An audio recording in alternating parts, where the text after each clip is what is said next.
Good morning, everyone. Welcome to Alon Narayan Institute. Student, this side Abhishek Singh Chauhan, your English mentor, and this is our third part. ये तीसरा भाग है chapter number जो 4 है attitude beautiful mind का class 9th का। ठीक है, तो अगर आप चैनल पर नए हैं तो बिना देर के चैनल को करिए सब्सक्राइब और बढ़ते हैं आगे। लेकिन उससे पहले मैं आपको बता दूं कि अगर आप यूपी, एमपी, बिहार या फिर सीबीएसई बोर्ड एग्जाम 2024 या 25 के लिए प्रिपेयर कर रहे हैं तो बिना देर किए चैनल को सब्सक्राइब कर लीजिए, ताकि यहाँ से आप अपने इंग्लिश सब्जेक्ट की तैयारी करके इंग्लिश के सब्जेक्ट में आने वाले बोर्ड एग्जाम में 95+ मार्क्स आसानी से स्कोर कर सकें।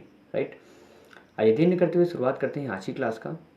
स्टूडेंट्स, इतना ध्यान रखिएगा कि अगर इंग्लिश की कहीं भी हो बात तो नारायण इंस्टीट्यूट हर एंगल से 24/7 है आपके साथ। ठीक है, यहाँ पर आपकी लिटरेचर पोर्शन साथ ही साथ ग्रामर के सभी टॉपिक्स को अच्छे से कवर किया जाता है। बोर्ड एग्जाम से पहले पहले आपकी विधिवत तैयारी कराई जाती है, तो बहुत ही अच्छे से अगर आप तैयारी करना चाहते हैं तो हमारे साथ जुड़े रहें। आइए शुरुआत करते हैं। Let's start the today's class. इसके पिछले वाली क्लास में हम लोगों ने समझ लिया था पैराग्राफ नंबर 11 तक। अगर आपने वीडियोज़ को नहीं देखा, आप चाहते हैं देखना, तो आप आई बटन को प्रेस करके उस वीडियो को ज़रूर देख लें। तो अभी तक हमने जाना था अल्बर्ट आइंस्टाइन के बारे में कि उनकी शादी हुई, फिर उनका डिवोर्स हुआ और फिर उन्होंने अपनी कज़न एल्जा से उसी वर्ष शादी कर लिया। यहाँ पर देखते हैं Einstein's new personal chapter coincided with his rise to world fame. और जिस समय आइंस्टाइन को इस संसार में प्रसिद्धि मिल रही थी, उसी समय आइंस्टाइन का जो पर्सनल चैप्टर था, ठीक है, वो भी, यानी दोनों ये घटनाएं एक साथ हुई, एक ही समय पर हुई। इन 1915 में he had published his general theory of relativity. उन्होंने अपने एक सामान्य सिद्धांत जो था सापेक्षता का सिद्धांत, उसे पब्लिश किया, which provided a new interpretation of gravity, जिसने एक नया जांच, ठीक है, जो प्रोवाइड कर दिया, व्याख्या प्रोवाइड कर दिया गुरुत्वाकर्षण पर।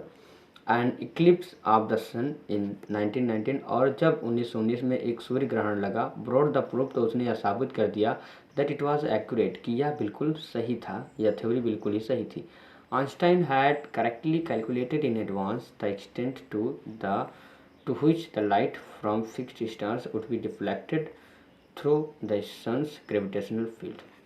क्योंकि आइंस्टाइन ने बिल्कुल सही कैलकुलेट किया था, ठीक है, पहले से ही, कि ये जो प्रकाश है, सूर्य का प्रकाश है, जो तारों के जरिए डिफ्लेक्टेड होगा, ठीक है, जो क्या होगा, इसका जो दिशा होगा, ठीक है, वो विचलित होगा, डिफ्लेक्टेड होगा through the sun's gravitational field, सूर्य के गुरुत्वाकर्षण क्षेत्र के कारण, ठीक है, और इस प्रकार लग जाएगा सूर्य ग्रहण। ये आइंस्टाइन ने पहले ही एडवांस में कैलकुलेट कर लिया था, और ठीक ऐसा हुआ, जिसने साबित कर दिया कि आइंस्टाइन की ये थ्योरी जो थी बिल्कुल सही थी।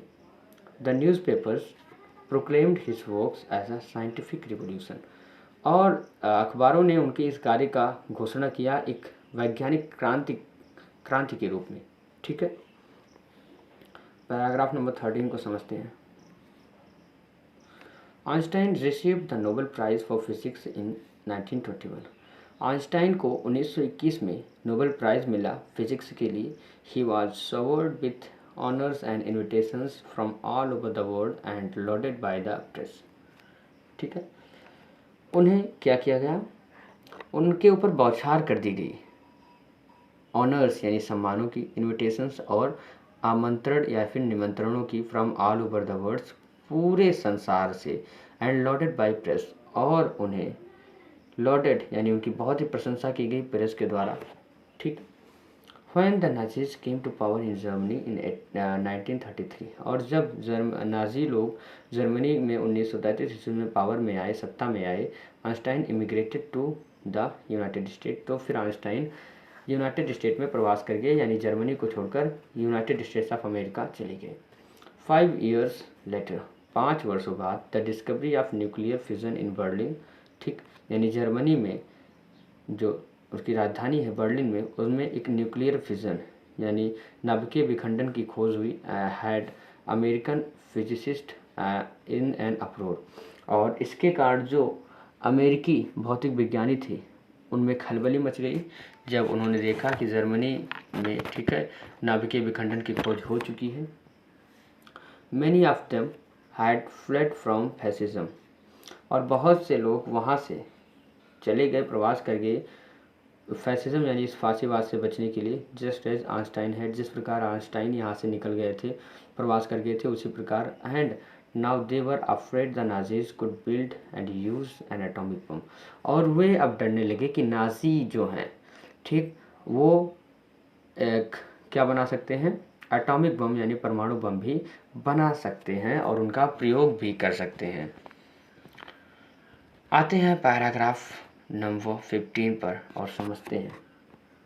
देखिए, at the urging of a colleague, ठीक, अर्जिंग मतलब विनती करने पर, ऑफ अ कलीग यानी एक साथी से, एक साथी के द्वारा विनती करने पर Einstein wrote a letter, Einstein ने एक पत्र लिखा टू अमेरिकन प्रेसिडेंट यानी अमेरिका के राष्ट्रपति को, फ्रैंकलिन डी रूजवेल्ट को, ऑन 2 अगस्त 1939, 2 अगस्त 1939 को, इन विच ही वार्नड, जिसमें उन्होंने चेतावनी दिया, a single bomb of this type यानी इस प्रकार का एक अकेला bomb exploded in a port might very well destroy the whole port together with some of the surrounding territory. अगर इस प्रकार का कोई भी बम, ठीक है, किसी भी बंदरगाह पर, पोर्ट पर अगर विस्फोट होता है, ठीक, तो ये उस पूरे बंदरगाह के साथ साथ उसके आसपास के बहुत से क्षेत्रों को नष्ट कर सकता है। His word did not fail to have an effect। और इस जो शब्द थे इनके, इन्होंने ये शब्द नहीं चूके उन पर एक प्रभाव डालने से। The American developed the atomic bomb in a secret project of their own,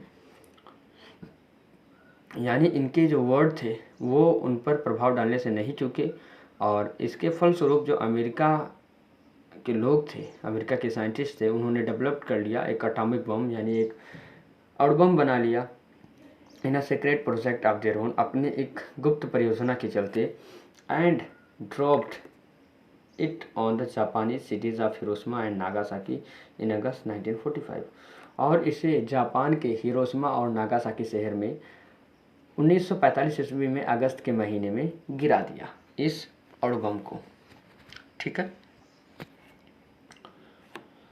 Einstein was deeply सेकन by the extent of the destruction. अब इस भयानक विनाश की सीमा को देखकर जो आइंस्टाइन थे वो अंदर से बिल्कुल हिल गए। This time he wrote a public missive to United Nation, और इस बार उन्होंने एक राजनीतिक संदेश लिखा यूनाइटेड नेशन को, संयुक्त राष्ट्र को। In it he proposed the formation of a world government, और इसमें उन्होंने एक सुझाव दिया कि विश्व गवर्नमेंट का गठन किया जाए। Unlike the letter to Roosevelt this one made no impact, लेकिन ये जो लेटर था ये वहाँ के राष्ट्रपति रूजवेल्ट पर, इसका जो प्रभाव था वो अन्य जो पिछला लेटर था उससे भिन्न रहा, अलग रहा, और इस लेटर का उन पर कोई प्रभाव नहीं पड़ा। But over the next decade, लेकिन अगले ही दशक, Einstein got ever more involve in politics, Einstein politics में, राजनीति में ज़्यादा इन्वॉल्व हो गए, शामिल हो गए। Agitating for an end to the arms buildup and using his, ठीक, उन्होंने इसके विरोध में आंदोलन करना शुरू कर दिया कि हथियारों का जो बनना है यह बंद हो, and using his popularity to campaign for peace and democracy, और अपने इस प्रसिद्धि का प्रयोग हुए, ठीक है, इस आंदोलन करने के लिए, शांति और डेमोक्रेसी को कायम करने के लिए, लोकतंत्र बनाए रखने के लिए अपने इस पॉपुलैरिटी का प्रयोग करने लगे। आते हैं लास्ट पैराग्राफ की तरफ, and this is our 7th paragraph. When Einstein died in 1955, जब आइंस्टाइन की मृत्यु 1955 ईस्वी में हुई, एट द एज ऑफ 76 यानी 76 वर्ष की उम्र में, he was celebrated as a visionary and world citizen, तो उन्हें माना गया एक दूरदृष्टा के रूप में और संसार के नागरिक के रूप में, as much as a scientific genius. तो जब अल्बर्ट आइंस्टाइन की मृत्यु 1955 में 76 वर्ष की अवस्था में हुई, तो जितना ज़्यादा उन्हें माना जाता था एक बुद्धिमान वैज्ञानिक के रूप में, उतना ही उन्हें एक दूरदृष्टा और विश्व नागरिक के रूप में मान सम्मान दिया गया। उनकी मृत्यु के बाद। तो स्टूडेंट्स, उम्मीद करता हूँ आप लोग अच्छे से समझ चुके होंगे इस चैप्टर को, और इसी पैराग्राफ के साथ इस चैप्टर को हम कंप्लीट करते हैं। अगर कोई डाउट है, कोई भी कन्फ्यूज़न है तो आप कमेंट कर सकते हैं। स्टूडेंट्स, आपको ये वीडियो कैसा लगा एक बार कमेंट में ज़रूर बताएं, कितने % आपको समझ में आया, ठीक है। और अगर ये वीडियो आपको अच्छा लगा है तो प्लीज़ आप चैनल को अभी सब्सक्राइब कर लीजिए अगर आपने चैनल को सब्सक्राइब नहीं किया है। और अगर वीडियो अच्छा लगा तो एक दिन के लिए इस वीडियो को अपने स्टेटस पर ज़रूर रख लें। तो स्टूडेंट्स, मिलते हैं कल सुबह 7 o'clock पर एक नए वीडियो के साथ। Till then keep learning, keep watching and keep improving yourself. See you tomorrow. Have a good day.